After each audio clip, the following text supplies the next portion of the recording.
Disclaimer: ang kwentong ito ay hanggo sa mga paniniwala at karanasang naipapasa sa mga henerasyon sa mga liblib na baryo ng Pilipinas. Layunin nitong maghatid ng kilabot, aral, at pagninilay sa pagitan ng kabutihan at kasamaan. Anumang pagkakatulad sa totoong tao o pangyayari ay hindi sinasadya. Sa malayong sitio ng Lantawan, sa kabundukan ng Iloilo, naninirahan si Aling Minda, isang kilalang albularyo na may ginintuang puso. Halos lahat ng tao sa baryo ay kumakapit sa kanya tuwing may karamdaman o kakaibang pangyayari. Mapagkakatiwalaan siya, mapabata, matanda, o kahit mga dayo. Marami ang naniniwala na may basbas siya mula sa Diyos, dahil kahit anong sakit, napapagaling niya sa dasal, langis, at halamang gamot. Araw-araw, ginugugol ni Aling Minda ang kanyang oras sa pagtulong. Sa umaga, namimitas siya ng mga dahon ng sambong at lagundi. Sa hapon, may mga taong pumupunta sa kanyang bahay para magpahilot o magpadasal. Simple lang ang kanyang buhay, isang lumang kubo, ilang baboy, at alagang pusa na lagi niyang sinasabihang, "Ikaw lang ang kasama ko, muning." Ngunit sa likod ng katahimikan ng lugar, may mga bulong-bulungan tungkol sa mga nilalang na lumalabas tuwing gabi, mga aswang na di umano'y kumakain ng laman ng tao. Isang gabi ng Biyernes, habang nagdarasal siya sa orasyon, may marahang katok sa kanyang pinto. Pagbukas niya, isang lalaking balot sa pawis at alikabok ang nakatayo. "Albularyo po, tulungan niyo ang asawa ko, malubha na po ang sakit niya." Wala nang pag-aalinlangan si Aling Minda. Kinuha niya ang kanyang mga bote ng langis, pati ang rosaryo, at sumama sa lalaki papunta sa kabilang baryo. Sa dilim ng daan, tanging ilaw ng gasera ang kanilang gabay. Habang naglalakad, naramdaman ni Aling Minda ang kakaibang lamig ng paligid, parang may mga matang nakamasid sa kanila mula sa kabubatan. Nang makarating sila sa bahay ng lalaki, napansin niyang may kakaibang amoy sa paligid, halong dugo at usok ng kandila. Pagpasok niya sa silid, nakita niya ang babae, maputla, naninigas, at tila may itim na ugat na gumagapang sa leeg. Nang lapitan niya ito, biglang tumigil sa paghinga ang babae. Hawak ni Aling Minda ang pulso, malamig, ngunit may tibok pa rin, bagaman marahan. Sa isip niya, hindi ito karaniwang sakit, hindi pa man niya alam, ang gabing iyon ang magiging simula ng pinakamatinding pagsubok ng kanyang buhay, ang pagpapagaling sa isang may sakit na hindi tao. Pagpasok ni Aling Minda sa maliit na kubo, agad niyang naramdaman ang bigat ng hangin. May amoy na hindi niya maipaliwanag, parang pinaghalong nasusunog na buhok at amoy ng bulok na karne. Nasa gitna ng silid ang isang babae, nakahiga sa banig, nakatakip ng kumot hanggang dibdib. Sa tabi nito, nakaluhod ang asawang lalaking humingi ng tulong kanina. "Maawa po kayo, Aling Minda," pakiusap ng lalaki. 3 araw na po siyang nilalagnat, pero tuwing gabi lang. Kapag umaga, parang nawawala, pero pagdating ng dilim, nagsisimulang manginig at minsan, tumitirik ang mata. Lumapit si Aling Minda at dahan-dahang inalis ang kumot. Halos mapaatras siya sa nakita. Maputla ang balat ng babae, at tila may mga itim na ugat na kumakalat mula sa kanyang dibdib pababa sa mga braso. Ang labi nito'y nangingitim, at ang hininga ay malamig, parang mula sa yelo. Napansin din niyang may sugat sa bandang batok, parang kagat. Naaksidente ba siya o kinagat ng hayop? Tanong ni Aling Minda habang hinahaplos ang noo ng babae. "Hindi ko po alam," sagot ng lalaki, nanginginig ang tinig. "Pagising ko po nung isang gabi, ganito na siya. Akala ko inatake lang ng lamig, pero lumalala po bawat gabi." Kumuha si Aling Minda ng langis na gawa sa halamang galing bundok. Nilagyan niya ng 3 patak sa noo ng babae at sabay nagdasal. Ngunit sa bawat dasal niya, napapansin niyang tumitindi ang hangin sa loob ng silid, at tila nag-ingay ang mga alagang manok sa labas. Lalong bumigat ang katawan ng babae at biglang bumuka ang mga mata, pulang-pula, at tila may sinasabi. "Umalis ka," bulong ng boses na hindi boses ng babae. Napaatras si Aling Minda. Hindi ito karaniwang karamdaman. Ngunit pinilit niyang tapusin ang dasal at binuhusan ng banal na tubig ang sugat. Nagliyab ito ng kaunting usok, parang sinusunog. "Diyos ko," bulong niya. Hindi ito gawa ng tao. Nang humupa ang init ng paligid, dumilat muli ang babae, tila wala nang nangyari. "Salamat po," mahina nitong sabi, pero ang tingin niya kay Aling Minda ay malamig, parang may lihim na galit o takot. Paglabas ni Aling Minda ng bahay, nilingon niya ang paligid. Ang langit ay puno ng itim na ulap at sa malayo, may narinig siyang sigaw ng paniki. Sa dibdib niya, ramdam niya na hindi ito ang huling gabi na babalikan niya ang bahay na iyon. Sa isip niya, ang babaeng iyon may itinatagong dilim. Kinabukasan, maagang bumalik si Aling Minda sa bahay ng mag-asawa. Nais niyang suriin muli ang lagay ng babae. Sa daan, may mga batang naglalaro at nagsabing, "Nay, huwag kayong pupunta dyan sa dulo. May halimaw daw sa bahay na yon." Napatigil siya saglit, ngunit nagpatuloy pa rin. Hindi siya naniniwala agad sa sabi-sabi hanggat hindi niya nakikita ang katotohanan. Pagdating niya, tahimik ang paligid. Walang ingay ng mga manok ni alingawngaw ng hangin. Pagbukas niya ng pinto, nakaupo ang lalaki sa gilid, tila pagod at walang tulog. Ayaw na po niyang kumain, sabi nito. Pero kagabi narinig kong may kumakaluskos sa labas, at nang silipin ko, wala namang tao. Nilapitan ni Aling Minda ang babae. Mas maputla ito ngayon at tila may dugo sa gilid ng labi. Ano ang kinain niya kagabi? Tanong niya. Wala po, sagot ng lalaki. Wala po kaming pagkain. Habang hinahaplos niya ang noo ng babae, napansin niyang malamig pa rin ang balat, ngunit may kakaibang pintig sa ilalim, parang tibok ng dalawang puso. Nagdasal siya at biglang dumilim ang paligid kahit umaga pa lang. Sa sandaling iyon, tila may hangin na dumaan sa tabi niya at may boses na pabulong, "Huwag mong pakialaman ang hindi mo nauunawaan." Napalunok siya pero pinanatili ang tapang. Binuksan niya ang mga mata ng babae gamit ang daliri, pulang-pula na naman ito. "Sino ka?" tanong niya, halos pabulong. Ang babae ay napatingin sa kanya at mumiti ng malamig. "Tulungan mo ako bago nila ako kunin." Pagkarinig niya niyon, biglang may malakas na ihip ng hangin at bumukas ang bintana. Nakita ni Aling Minda ang isang aninong lumipad sa malayo, parang kalahating katawan ng tao, may pakpak na maitim. Halos mapatigil ang tibok ng puso niya. Agad niyang isinara ang bintana at tinakpan ng rosaryo ang dibdib ng babae. Kinabukasan, dinalaw siya ng mga taga-baryo. "Aling Minda," sabi ng isa, "may nakita kaming kalansay ng hayop sa labas ng bahay ng mag-asawang iyon. Parang sinipsip ng dugo." Doon niya napagtanto ang katotohanan. Ang babaeng ginagamot niya, isang aswang na may sakit. Ngunit sa halip na takot, awa ang naramdaman niya. Kung totoo ngang may sakit ito, baka yon ang dahilan kung bakit hindi na makalipad ng buo kagabi. Baka yon din ang dahilan kung bakit humihingi ito ng tulong. Sa isip ni Aling Minda, kung ang demonyo ay humihingi ng tulong, may karapatan pa rin ba siyang gumaling? Buong araw na hindi mapakali si Aling Minda. Habang hinahalo ang mga dahon ng sambong sa palayok, paulit-ulit na bumabalik sa isip niya ang imahe ng babaeng may pulang mata at ang malamig na boses nitong humihingi ng tulong. Hindi niya alam kung dapat pa ba niyang ipagpatuloy ang paggagamot o tuluyan ng lumayo. Alam niyang delikado, ngunit ang puso niya puno ng awa. Kinagabihan, nagdasal siya sa altar bago matulog. "Panginoon," bulong niya, "kung nilalang man ng dilim ang ginagamot ko, gabayan mo ako. Tulungan mo akong makita kung ano ang tama." Habang nakapikit, tila may malamig na hangin na dumampi sa kanyang pisngi. Isang tinig ang narinig niya, hindi masama, kundi malungkot. Tulong. Kinabukasan, bumalik siya sa bahay ng mag-asawa. Pagdating niya, nakita niyang halos hindi na makagalaw ang babae. Nanginginig at ang mga ugat nito'y mas nangingitim na. "Huwag mo na siyang gamutin, Aling Minda," sigaw ng asawang lalaki. "May mga hayop na namamatay gabi-gabi sa paligid namin. Baka sumpayan." Ngunit hindi siya nakinig. Lumuhod siya sa tabi ng babae at sinimulan ang dasal. "Sa ngalan ng liwanag, pagalingin mo ang kaluluwang ito."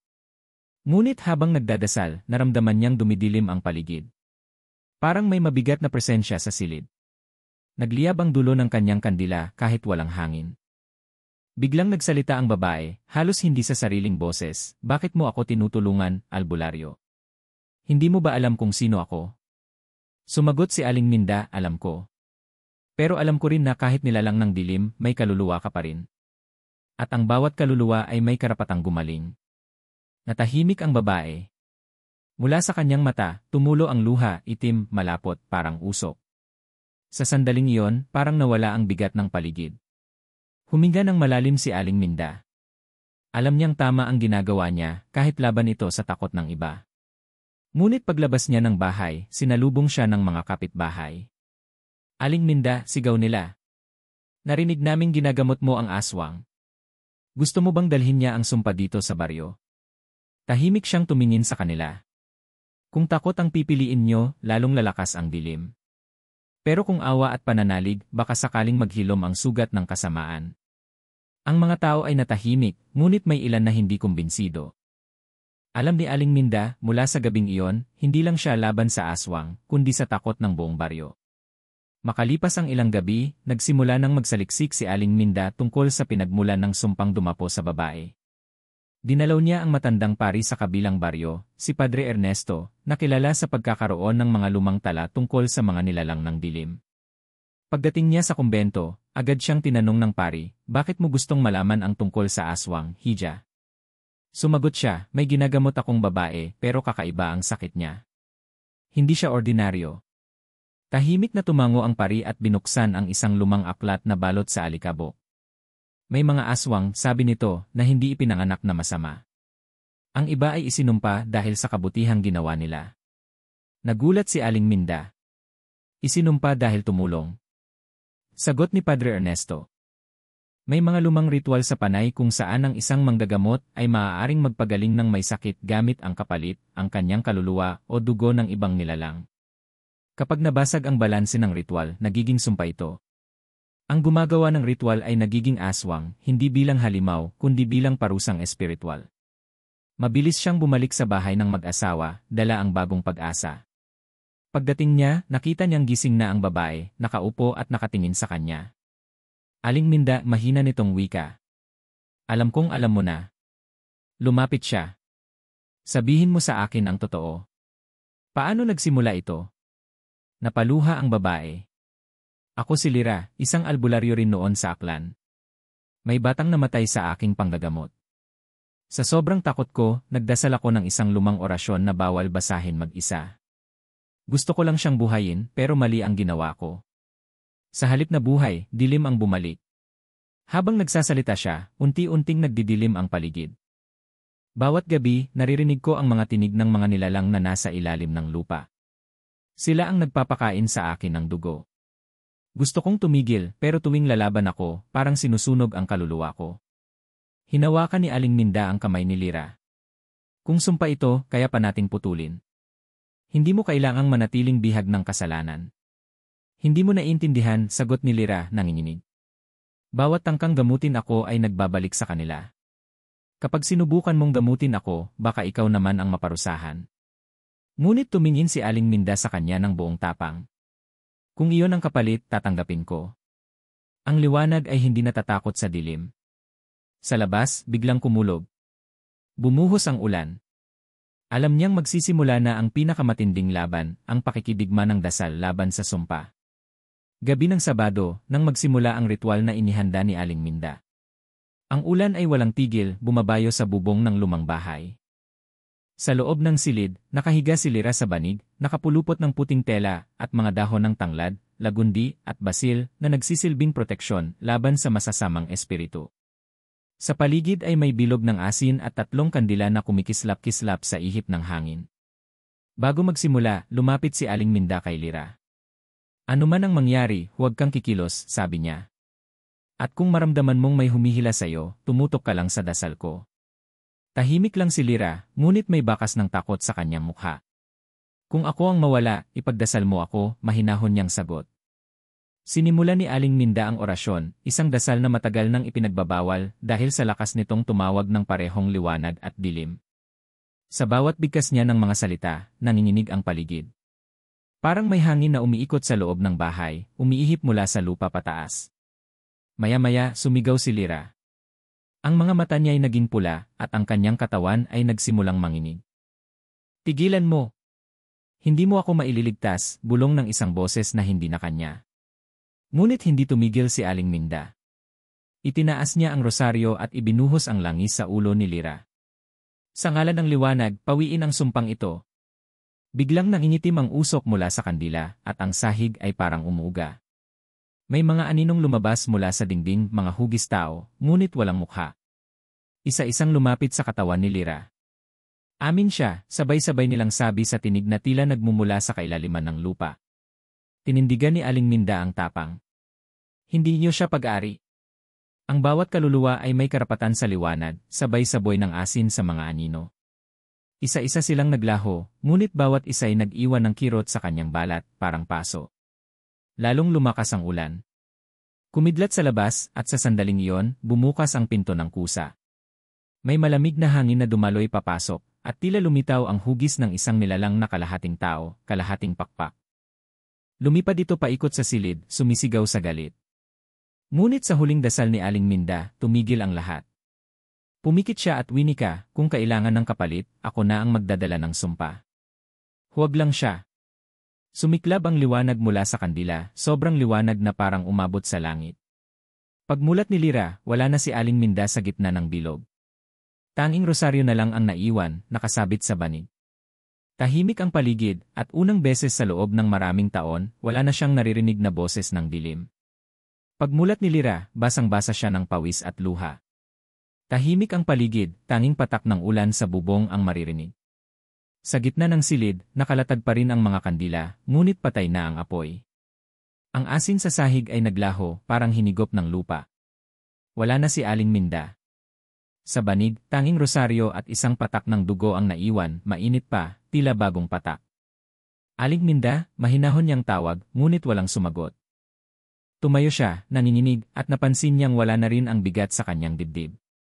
Huminga siya ng malalim, ang unang normal na hinga sa loob ng maraming taon. Ngunit kasabay ng pag-asa, may kaba. Buhay pa ba siya, bulong niya sa sarili. Sa labas ng bahay, biglang umihip ang malakas na hangin, at mula sa likod ng bundok, may umalingaw-ngaw na tinig, pamilyar, mahinahon, at puno ng awa. Lyra, ipagdasal mo ako. Lumuhod siya, hawak ang rosaryo. Napaluha siya habang inaalala ang kabutihan ng albularyo. Hindi ko kayang palitan ang kabutihang ginawa mo, sabi niya. Kung may natitira mang dilim sa akin, ako na ang magpapasan. Ngunit sa sandaling iyon, sumiklab ang liwanag mula sa rosaryo, isang tanda na hindi siya nag-iisa. Sa kabilang baryo, nagulat ang mga tao.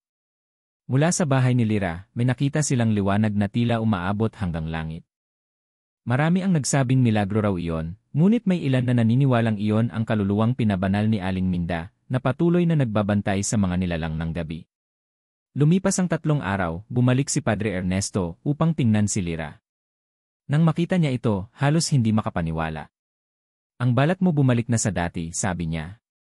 Wala na ang sumpa. Siya po, sagot ni Lyra. Ang manggagamot na nagligtas sa akin. Inalay niya ang sarili. Tahimik na tumango ang pari. Madalang ang ganoong tapang. Ang mga banal, minsan, hindi nakikilala habang buhay pa sila. Gabi-gabi, binabalikan ni Lyra ang lugar kung saan naglaho si Aling Minda. Doon siya nagdarasal, dala ang rosaryo at kandila. Sa bawat pagdasal, naririnig niyang bumubulong ang hangin, ang liwanag ay para sa lahat. At tuwing kumikidlat, sa gilid ng kanyang mata, parang nakikita niya ang anino ng matanda, nakangiti, nakaputing damit, at may hawak na dahon ng lagundi. Hindi pa tapos ang lahat, dahil alam ni Lyra, ang kabutihan ni Aling Minda ay hindi lang nagligtas ng isang aswang, kundi nagbalik ng liwanag sa mundong takot sa dilim. Lumipas ang mga buwan. Tahimik na muling nanirahan si Lyra sa baryo, hindi na bilang halimaw, kundi bilang simpleng manggagamot, isang babaeng pinatawad ng liwanag. Marami ang lumalapit sa kanya ngayon, mga taong dati takot sa kanya, ngunit ngayoy humihingi ng tulong at payo. Hindi niya kailanman ipinagmalaki ang kanyang nakaraan. Ang tanging lagi niyang sinasabi ay, ang kabutihan, kapag inalay, hindi kailanman namamatay. Bawat gabi, may ritual siyang ginagawa sa harap ng altar. Nagsisindi siya ng kandila at inilalagay sa gitna ang rosaryo ni Aling Minda, ang tanging alaala ng babaeng nagligtas sa kanya. Doon siya nagdarasal, hindi para sa sarili, kundi para sa kaluluwa ng kanyang tagapagligtas. Kung may kabayaran man ang iyong sakripisyo, wika ni Lyra sa panalangin, sana ay kapayapaan ang iyong natagpuan. Ngunit isang gabi ng kabilugan ng buwan, may kakaibang nangyari. Habang nagdarasal siya, may malakas na ihip ng hangin sa loob ng bahay. Napundi ang kandila, at sa sandaling iyon, isang malamlam na liwanag ang bumalot sa paligid. Sa harap niya, lumitaw ang anyo ni Aling Minda, payapa ang mukha, nakasuot ng puting saya, at nakangiti. Hindi lahat ng dilim ay dapat katakutan, anak, wika ng matanda. Minsan, doon ipinapanganak ang liwanag. Naluha si Lyra. Patawarin mo ako dahil ikaw ang naging kapalit ko. Umiti si Aling Minda. Hindi mo kailangang humingi ng tawad. Ang pagpapatawad ay regalo ng mga may pananalig. Ang ginawa ko ay hindi sakripisyo, kundi panata na may kaluluwang dapat iligtas, kahit ito'y nilalang ng gabi. Habang nagsasalita siya, unti-unti siyang nagiging liwanag hanggang tuluyang naglaho. Naiwan si Lyra na umiiyak, ngunit may ngiti sa labi. Sa sandaling iyon, alam niyang tuluyan ng malaya si Aling Minda, wala na sa dilim, kundi nasa piling ng liwanag na ipinaglabang buhay niya. Kinabukasan, nakita ng mga taga-baryo si Lyra na naglalakad patungo sa simbahan, may hawak na maliit na paso ng halamang lagundi. Doon niya itinanim sa harap ng krus at tinawag itong halaman ni Minda. Simula noon, sinasabing ang sinumang may sakit na dadaan sa harap ng halamang iyon ay gagaling, at ang sinumang may pusong masama ay biglang manghihina. Marami ang nagsabing milagro iyon, ngunit sa puso ni Lyra, alam niyang iyon ay biyaya ni Aling Minda, ang manggagamot na nagpagaling ng may sakit na aswang at naging alamat ng liwanag sa dilim. At sa tuwing gabi ng kabilugan ng buwan, sinasabing may babaeng nakaputi na dumaraan sa mga bahay ng may karamdaman, mahina ang tinig ngunit may awit ng pag-asa, ang liwanag ay para sa lahat, 2.